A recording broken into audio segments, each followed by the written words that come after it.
and welcome to The Curious Club. The Curious Club is a podcast where we discuss everyday wellness, and it happens to be the very first episode, which is kind of exciting and kind of scary all at the same time. What is everyday wellness? It's like, as in not an expert, someone like you and me explaining what their realistic practice is, what they actually do day to day. Also, we're going to look into the things that stress us out, that cause anxiety, because it's important to look at the cause as well as the solution. If you had any trouble getting into the Curious Club today, the bouncer's new, don't worry about him. I'll have a chat with him, but like from here on out, you should get your pass and you should get through no problem. And the benefit of the Curious Club is that everywhere, wherever you sit, wherever you stay, everywhere is the VIP room. Wow, my amazing jokes have started already, it seems. On this first episode, I'm super grateful for this guest. She's a friend of mine, and she's just a super down-to-earth, genuine, kind person. And I'm really happy you could come onto the show. So, hello, Rania. Let me say your name properly. Rania Chrami. Thank you. That was good. So, because usually I say Rania, like raw. Yeah, everybody does that, except for Arabs. And the French call me Rania. Sounds like they're about to cough something up. But yeah, thank you so much for having me. I'm honored to be the first guest on your podcast. Be your first guest in the show. And so that means that the bouncer privileges me. Yeah. Well, actually, I mean, like, we can be honest here. Like, just for the sake of the audience, like, Rania's got a lot of fans, so she had to come in around the back. So no one actually saw her coming in, but you know. Okay. Makes more sense. Yeah. All right. So, I wanted to start off this episode and first episode, the podcast in general, with a very simple question that I think not a lot of us currently get asked often enough. And that's just firstly, how are you doing? Good, I guess. You know, you can't be just good and you can't be just bad. It's kind of like a roller coaster of not feelings, but also states. But at the current moment, I'm good. I'm stressed. I'm anxious about many things, but I'm trying to think of it as like positive stress, so that I wouldn't put too much thought into it. But yeah, I would say I'm good, just good. Like, I'm not great, I'm not perfect, I'm not amazing, and I'm not doing bad, I'm not sad. I'm good. Okay, so you're in like I would say like a good spot, like a normal spot, like somewhere in the middle. Like, you're not overloaded with things, but equally nothing's going super smooth either, I guess. Yeah, exactly. So what have you got going on at the moment then?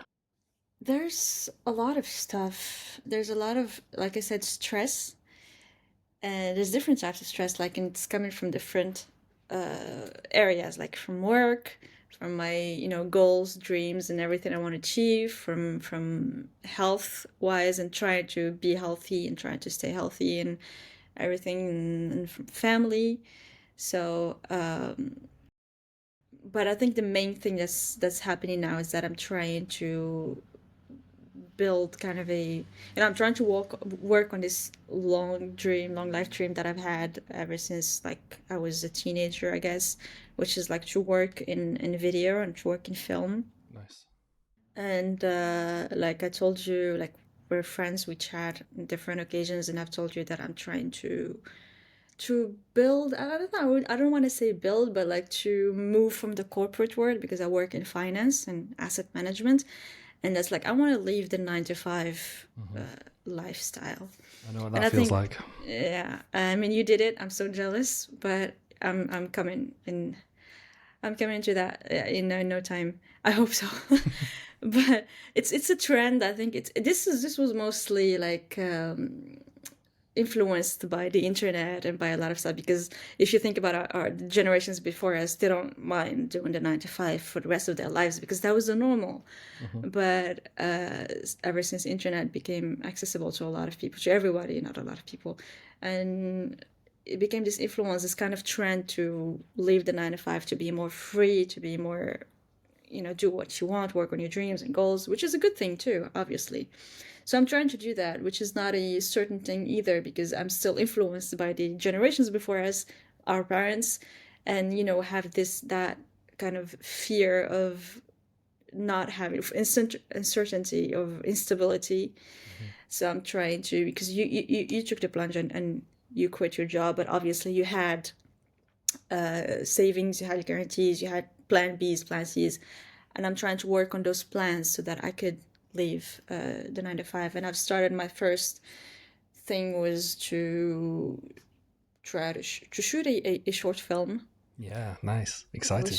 which which I did this weekend. It didn't go as planned, but it was a good experience. It's a very good experience. I was so nervous about it. Could you give us a bit of background on that? How it started, why you decided to do a short film from what you usually do, and then to the point you're at now, and how you're feeling about that? Yes, so I've been doing YouTube for like 3 years, but just for fun. Mm-hmm. Just for fun, put in vlogs, put in comedy skits, and then little by little with each video, I learned something new in video, in storytelling, in color grading. I started to love it more, and I started to enjoy it more. And I loved how I can be really creative in each video. And I'm like, yeah, people do this for a job. Maybe I can too. Mm-hmm. So that's what I'm doing. That's what I'm trying to do. And the short film is to kind of showcase what I know, and what I can do, so that I can show other people that, and other brands, like outside of YouTube. Maybe I can like reach out to someone and be like, it's like a resume. You're building your resume. Oh, so it's working kind of like a show reel for you. Like, this is what I'm capable of. Do you want to hire me for your project? Yeah, Right. yeah, something like that. But also, you can't have just one thing. I guess it's just a series. This is what I started with. Yep. But that's what I'm starting to do. Like this short film this weekend. Next month I'll do another thing. Next month I'll just try to put into practice what I know, and also work with other gear, like with new, different cameras, different lighting, different lights, different stuff. So again, like a resume. Like, here's what I know. Here's what I've used. Here's what I can work with. And I was so stressed about it. I was really nervous up until the morning of the day of the shoot, and then I stopped getting nervous because I was stressed about things that might have happened, that might happen, and I didn't want them to happen. That's why I was nervous. I wanted it to be perfect. Mm-hmm. You just have to accept the fact that it won't be. And that's what happened. Like the girl who was supposed to play the wife bailed last minute. Oh, Out, oh no. yeah, I mean, other oops. beep. No way. Oh my god. The actor, Yeah, the actress. yeah. Wow. She bailed last minute, so I had to step in, and I couldn't like be behind the camera and in front of the camera. So the shots where I was in front of the camera weren't really Oh, you filled in like I as her, wanted. as Yeah, well as because I didn't filming and have. directing Yeah, it. yeah. Oh man. I Oh didn't wow. have any other girl to because it's 2 hours before the shoot, and she's like, I can't come. But it was definitely a learning experience. When she said that she couldn't come, I wasn't mad. I wasn't upset, which was, I'm very proud of it. By the way, I'm very proud of how I was like, okay, I'll just fill in. It's not gonna go as planned. Those shots are not gonna be good, but it's okay. It's going to be a learning experience, even though I spent a lot of money on it.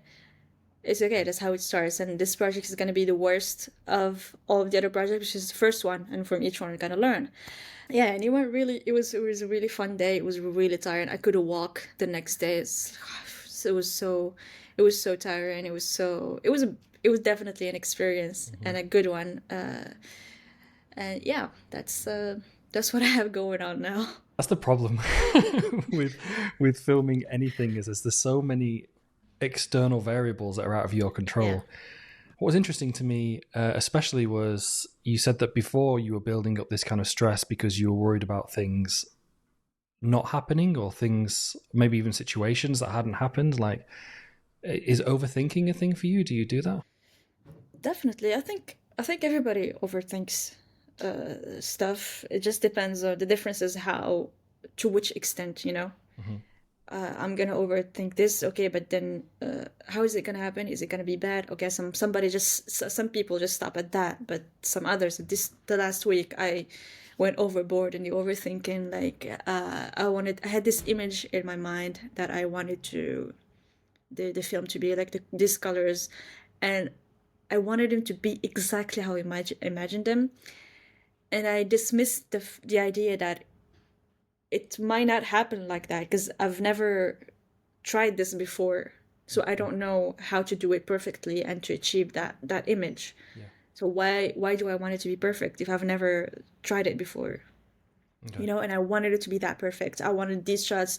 I actually got the composition as I wanted it. I got the frames, the angles, everything was good, but obviously the colors, I didn't get them as I imagined them, and that's what what was stressing me out, because I put a lot of pressure in a way on this film, because I built this plan that starts from this film, right? And to me, if this film doesn't go well, then this plan it's done. That's what Which you is were not, thinking. If like the one film yeah, doesn't do, yeah, okay. then nothing is gonna happen. Right. So it has to be perfect. Everything needs to be this and this. And I literally, I didn't sleep for like a week. I had, I had diarrhea. That's how I was nervous. That's how much I was nervous. It was so nerve wracking. I could barely sleep. I was stressed the whole, like 24/7. Like I said, up until the day of the shoot, where my husband talked to me about it, actually the night of the shoot. I'm like, I'm really nervous. This is not gonna happen as I wanted it. I want this and this and this. And he kept talking to me about, he told me actually everything that's realistic. Because when you're nervous about something, you stop thinking about the real stuff, like what's really happening. You keep imagining stuff, you keep overthinking and everything. And he told me that this is your first time trying something. This is your first time playing with this camera. This is your first time lighting this way. It's not going to be perfect, and you have to accept that. It's not going to be perfect, and it might not work out at all. It might work out. It might work out, mid, and it might not work out at all. These are the options you have, and these are the options that are there, realistically speaking. So you have to accept that, because you're stressed about one option, because you're only thinking about one option. There are three other options which you don't really have control over. So why keep stressing about it? Accept the fact that it might go to, And I did some thinking before I went to bed. I just he talked for like 30 minutes about stuff and about this stuff, and it kept going over and over. And honestly, I woke up with a different vision, with a different view of all of this. And like I said, I wasn't stressed anymore. I was actually excited to do it, to see how it's gonna turn out, to see how it's gonna happen. And even when she told me that she's not gonna come, I was like, okay. And it was all fun. And yeah. Well, it's awesome that your husband could provide the right support you needed, and also that you could get past that moment where she didn't turn up, because I would have freaked out. Oh, yeah, definitely. But it sounds to me like you've got a really good grasp or you're focusing rather on progress over perfection. And at this point, if you're starting a new venture, I think that's a really good place to be in, because a lot of people they want something to be perfect. Like this podcast, like a lot of the stuff we don't really know what we're going to be doing or how the format's going to go or flow or work into the future. But it's better to start and figure that stuff out and learn it than to try and make something perfect before you even begin, and it sort of never happens, or it gets delayed so long, How do you feel now that you've finished filming it? Have you gone into the edit yet? I edited some. No, I just checked out the images to see how, like, again, composition, how the different. I played around with the color grade to see how the different vibes I can have. I checked out the scenes where I had to play the wife, and it got confirmed to me that they weren't really good because I weren't behind the camera. But I think salvageable. It's okay. It's a learning experience. So, the plan that I had in mind, it's not gone. It's not. I'm not gonna dismiss it entirely. Yeah. I'm just going to tweak it a bit. This wasn't a perfect thing. This was a learning experience, and that's what I'm going to base the plan on. This is just a learning experience. I learned this. Here's what I learned from this film. Here's what I'm not going to do next time. And I'm going to share this as a learning experience. I'm not going to share it as I'm a professional and here's what I can do. right? Because I'm not a professional. I've just been on YouTube and trying to learn stuff from YouTube. I see what you I've mean. never. But your videos are good. The colors are good. They Yeah, look thank good. you. Your storytelling's good. You're good. Thank You're really you. good. The challenge was, I loved directing people. I loved it. Okay. The difference was that when I film videos by myself and direct myself, I take my time with it. And before I even start filming, I take like shots that I put into my computer, color grade, and see how everything is going to look in the end. Yeah. But I couldn't do that with other people around, and we didn't have time. We had many scenes to film. I can't just be like, okay, sit there. I'm gonna go color grade this image to see how it's gonna look in the end, right? So I skipped that, and when things didn't happen my way when I was filming by myself, I just redo them. I couldn't this time. That was the difference. That's why I'm separating this from my usual videos, because it's a totally different thing. Makes And I sense. love directing people. It was really fun, and telling them what to do, how they feel, how to look, and just fixing the composition and everything. It was really great.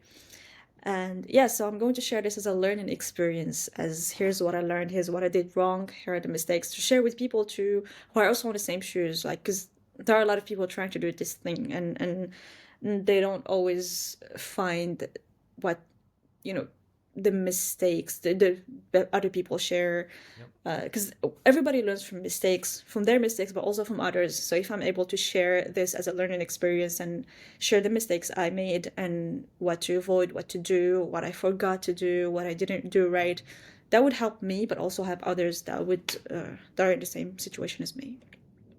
That's great. Yeah, so it turns into a learning experience both for you and for your audience. Excellent. Yeah, exactly. Nice. Exactly. So we kind of touched upon it briefly, or you touched upon it briefly in discussing what you're working on at the moment. Just for context, before we talk about your kind of everyday wellness practice, whatever you do day to day, I think it's important to understand what the things that worry you, maybe a bit more detail into that, or that anger you, or that cause you stress, or that cause you anxiety. Around this project or in general? In general. I don't always know what causes me stress, and it's different stress from each. Like I said, the stress around this project was good stress, because it was me working on my goals, and even if it made me really anxious for weeks and not sleep and everything, it was really good, because it's a good thing. I'm not stressed because of something I don't want. And I usually, I can predict sometimes that this thing is going to stress me out. And sometimes it just happens out of the blue, and that's the worst kind, because when you know that, like, okay, say I'm working on another project, I know that I'm going to be nervous and that I'm going to stress, and from my previous experience, I'll try to avoid the things that made it worse. But when something unexpected, like life related stuff happen, and they stress, and you find yourself really anxious and hyperventilating and can't breathe, and I don't know, it depends on how you deal with how anxiety manifests itself upon you, because that's how it happens to me. I start hyperventilating, I can't breathe, I start trembling, I start sweating. That's the worst kind to me from my experience, because you don't know how to deal with it, because you don't even know what's happening. Like, you don't know what triggered everything. So specifically when it comes like out of the blue and you just suddenly feel there's something wrong, and you don't really know what it is even. Yeah, you have this fear that you're feeling, and you're anxious and you're stressed, and you don't know why. Yeah, that's so confusing. You know you're scared. You have this fear of the unknown. You don't even know why you're scared. That's the worst kind. That's what I struggled with the past couple of years, because you don't know what to do. If you expect something is going to stress you out, and suddenly, okay, I'm gonna do this, I'm gonna avoid, because sometimes now I go out running. I hate running, but I know when I go out to run, it really relieves the stress, and I feel better afterwards. Sometimes, literally at 11 p.m., I'm gonna go for a run. My husband's like, "Are you crazy?" I'm like, "How do you just you're at home, chill, everything, and then you'd be like, okay, I'm gonna go out for a run." Oh, so it can come on that quick, and you just need that release kind of thing. Oh, Yeah, and I'm wow. like, I'm gonna go for a run, and I hate. You have no idea how much I hate running. I don't like it. I don't understand it. I don't like it, but I know that it does good for me. I know that when I'm stressed and I'm nervous and I'm anxious about something, I go out for a run. I come in better. Okay. Interesting. I know that. So yeah, when you expect things that are going to stress you out, I can work on what to do to either prevent not the anxiety attacks or the stress going bad or something, and I can try stuff to really like to lessen the blow. I don't know what the expression is, but the other one where it just happens, I've never I was never able to like fix it at the moment. It had to I needed to wait it out to get past it and then think about it and try to find what triggered it and try to find what I could do next time to prevent it or to help have a little bit of relief. Are there ever any moments where that anxiety or that stress comes, but you know why, or is it always a little bit of a mystery to you? When you probably looking back in hindsight, you could figure it out or evaluate it and pinpoint like where it came from. But is it like most of the time it's unknown, or are there times where you're like, no, this thing in my life is the thing that's causing me stress? Wait, so you asked two questions or just what? Maybe five. I don't know. There could have been some subtext in there. Okay.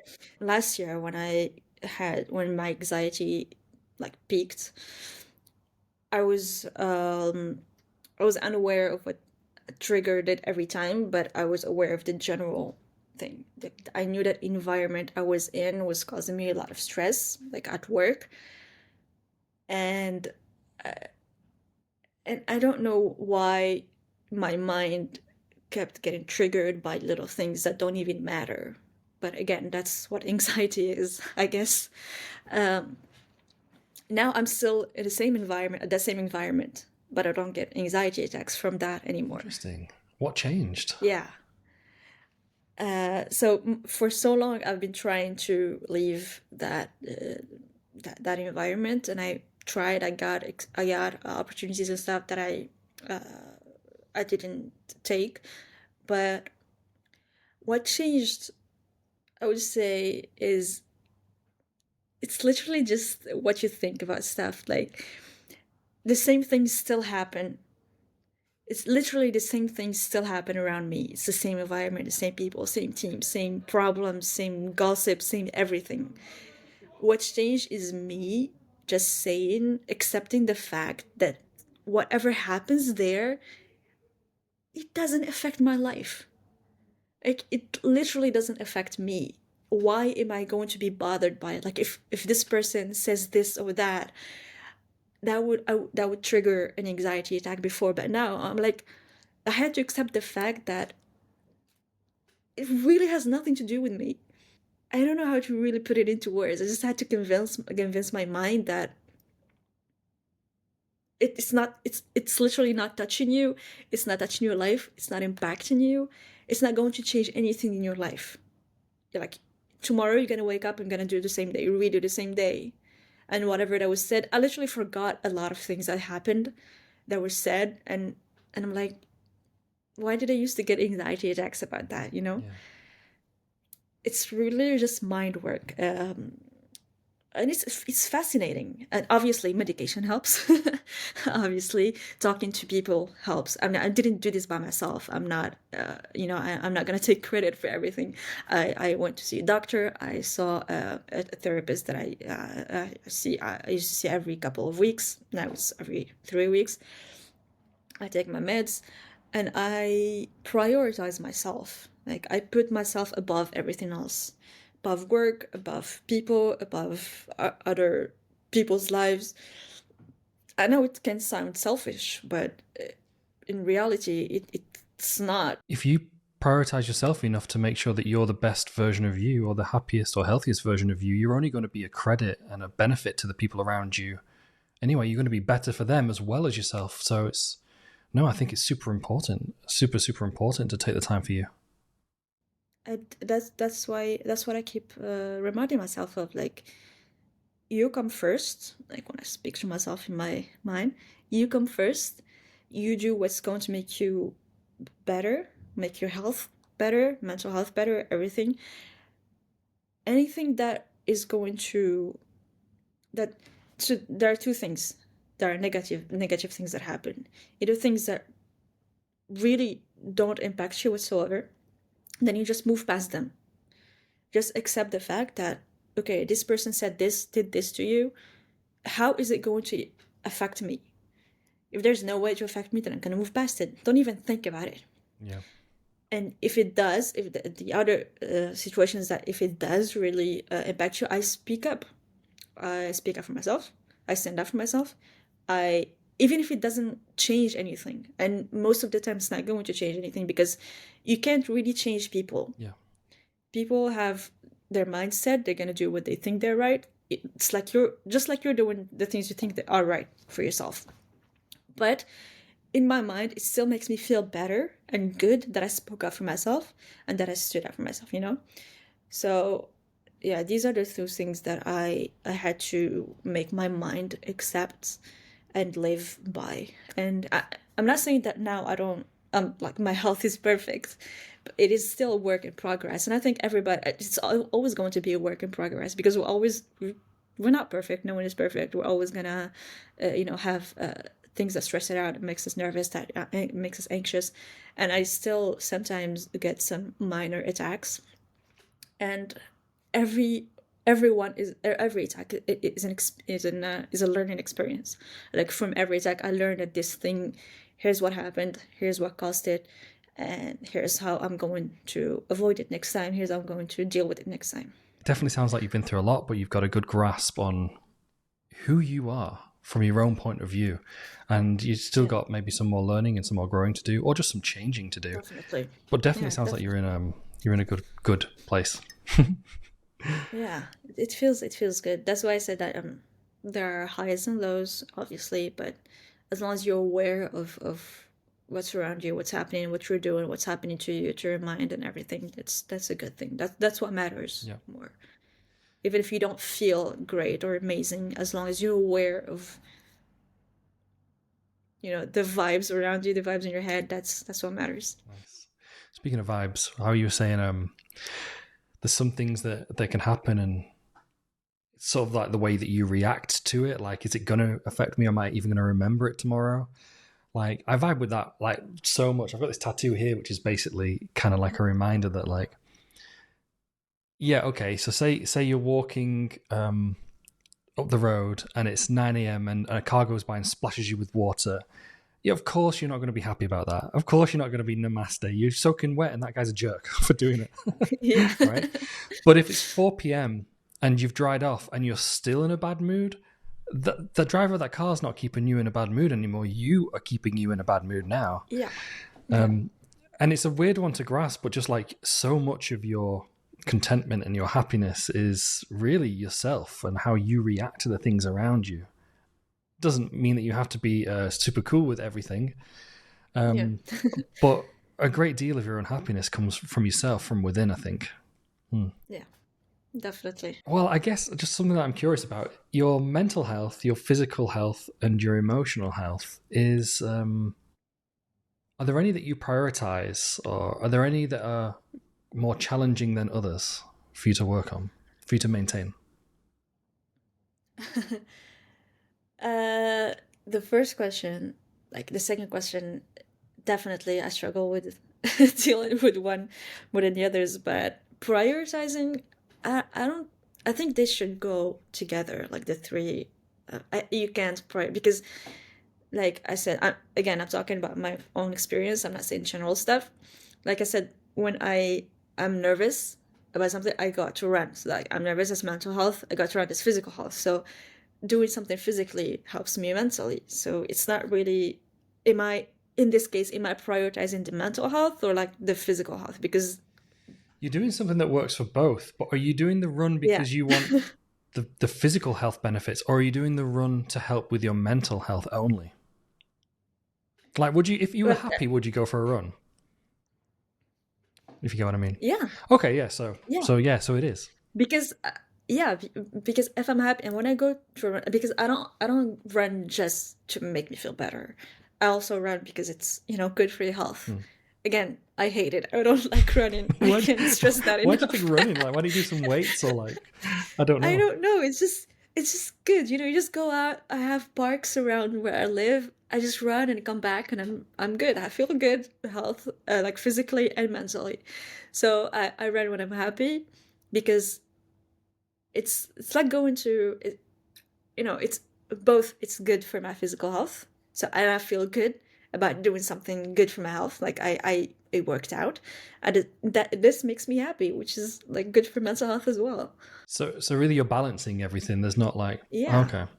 Because to me that's how it is. okay. Because I know some people who maybe, I'm not going to name any names or anything, but I know some people who maybe they prioritize their physical health. They drink a lot of water, they exercise a lot, but they don't really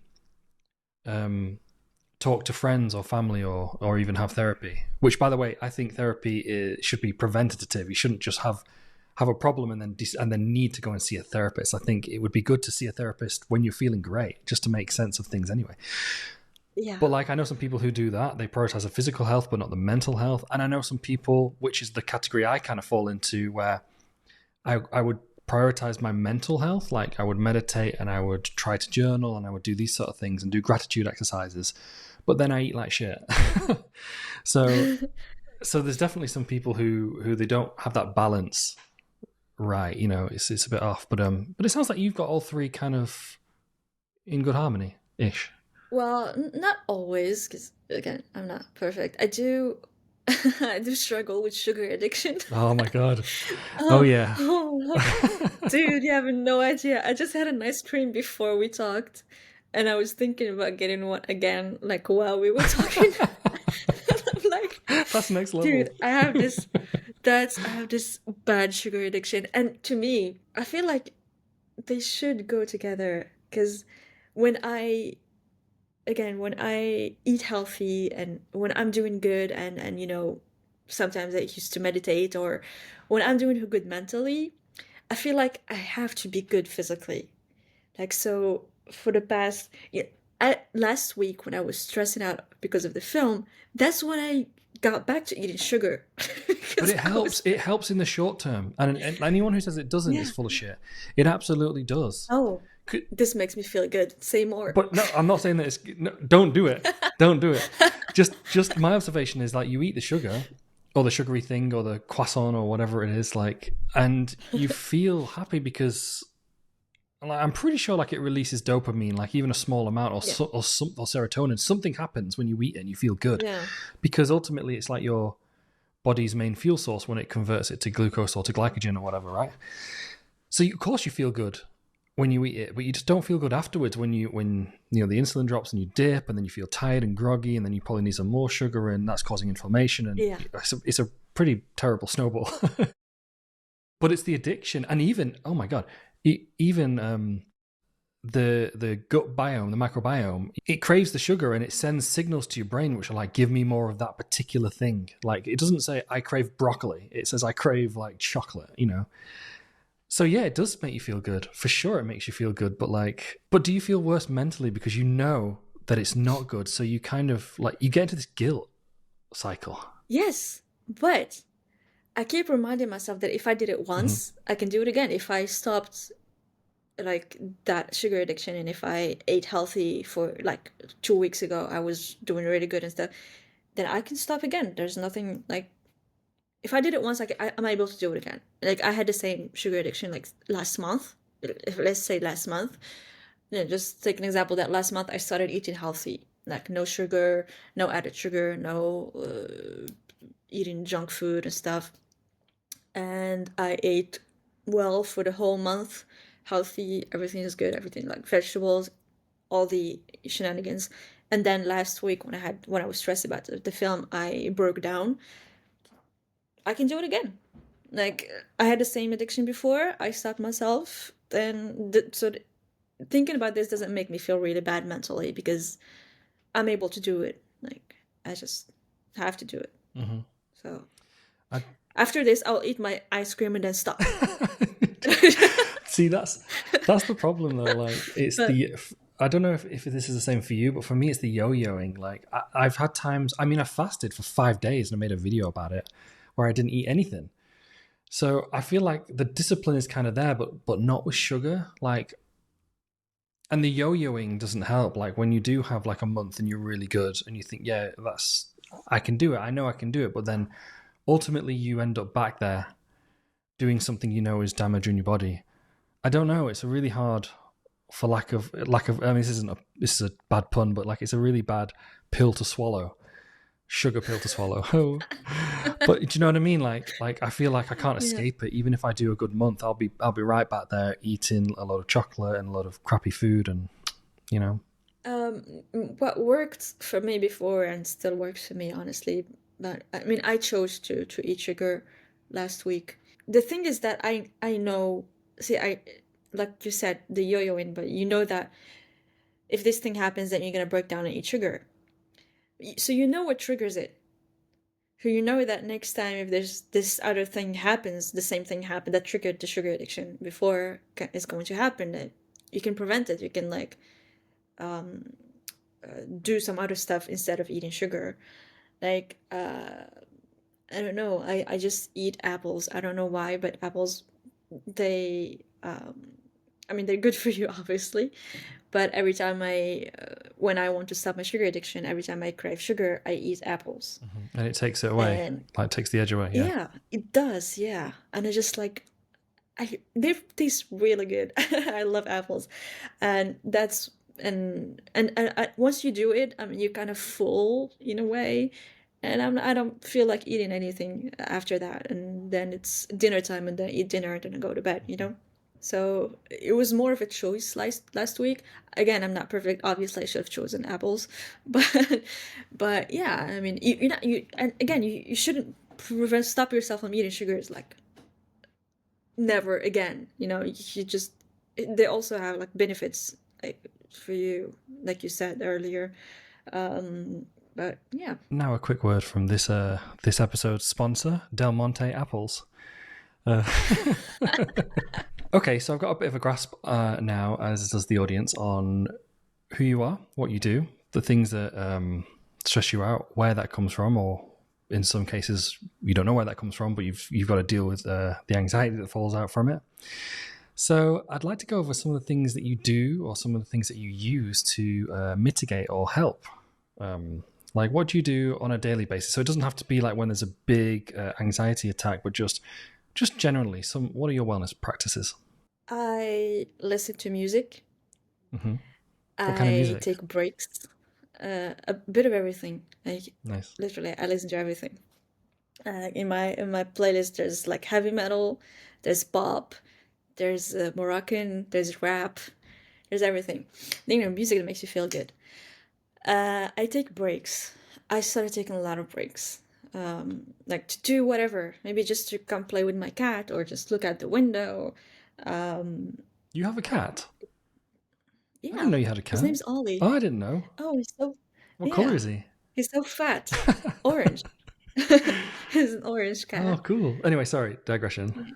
So you take breaks, and Yeah, in the breaks, you do something completely different, or you just honestly, I don't have something specific I do. Maybe I just go and unload the dishwasher as long as it's a break, so you just sort know? of detachment from the task you're doing. Yeah. Why does that help? I don't know, it kind of breaks the monotony of the day Okay. of what's been happening. You've been doing something for 2 hours and you go out and do something else. It's better than just doing it constantly for the whole day, continuously for the whole day. To me, that's what works for me. Another thing I do is wait, what I want. Oh, doing something creative. Like the days I don't do something creative, I feel a bit down. Like I really feel the impacts of that. So I really enjoy it. Like if I show you my living room now, there's the whole light set up with the camera, and sometimes in those breaks, I film something, I try something. Yeah, I love doing creative stuff. But yeah, I think it's really important to take breaks. And it doesn't have to be a 20-minute break. It can literally be just 2 minutes, as long as I'm breaking, that line of that doing the same task, and then you take a break. and then you continue. So if you didn't take breaks, would it become something that starts to like, would you become short-tempered, or would it become frustrating for you having to do the same thing for such a long amount of time? Not yes, but not like I don't really think about it that way because I don't think about, okay, I'm frustrated because I didn't take a break. It doesn't come to my mind. I'm just frustrated. I'm not gonna think about, oh yeah, I should have taken a break. I should have done that. I'm just frustrated, and I know that it's from doing this same thing that I don't like. Or maybe if you like the thing, you should still take breaks. But yeah, I can't. I'm really frustrated and irritated afterwards if I keep doing the same thing for the whole day. Like, and it happens. It does happen because sometimes at work, you just there's a lot of emergencies and you just can't stop. And I'm just tired afterwards. My eyes hurts. My head hurts. My mood is not okay. And yeah, and in this case, I take a long break afterwards. Like I'm gonna go watch a movie or like make popcorn because I make popcorn at any time of the day. I don't need to. I don't need to have a movie night to make popcorn, so I just make popcorn any time of the day, and I chill. I do window because there's parks. There's a park right here, and I just look out, and yeah, I need breaks. Nice. Is there anything that you wish you could do, like I don't know, say for example meditation, or something that you've tried that you know helps other people but you just can't do it, it's just not for you? Oh my God, yeah, Oh. meditation. I just can't, dude. I tried it, and I just can't. I know. How do you guys do it? I don't know.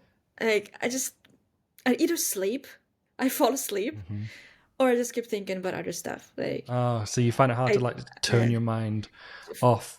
yeah, I Yeah. don't know how to do that. My mind is just like, Yeah, sometimes I can't. I think, like, especially when you're starting out a meditation practice, like it just makes you focus in more on the things that you're overthinking about, or the things that are stressing you out, like by trying not to, by closing your eyes, and you know what I Yeah, mean, that you end up hyper focused on that thing more than if you weren't meditating, which is kind of yeah. counterintuitive. The opposite Yeah. happens. Yeah, but I can't but do if you like the that. music, you could always just you could meditate with music, or maybe you Yeah, but when I say music, I'm dancing and I'm like, ah singing it around and okay. and I'm, giving a full concert. But It's not just I think that could be a kind of like meditation for you in a way, because you sort of focused in on that one thing. Or like when you yeah. run, like I know some people who do like they meditate when they run. My brother Oh, Heath, maybe that's why it yeah, my helps. brother Heath, he Oh, actually maybe does for like me. 40, 50K runs. He's crazy. He's crazy Oh fit, my, and he doesn't listen to any. he's also crazy. Huh? He's also crazy for doing 40K like this. Yeah, it's like every week at this point. Um, Okay. and I found out that he doesn't listen to music or podcast or anything. He listens to just the sounds of his breathing and nature. And then, so he's running for like 4 or 5 hours.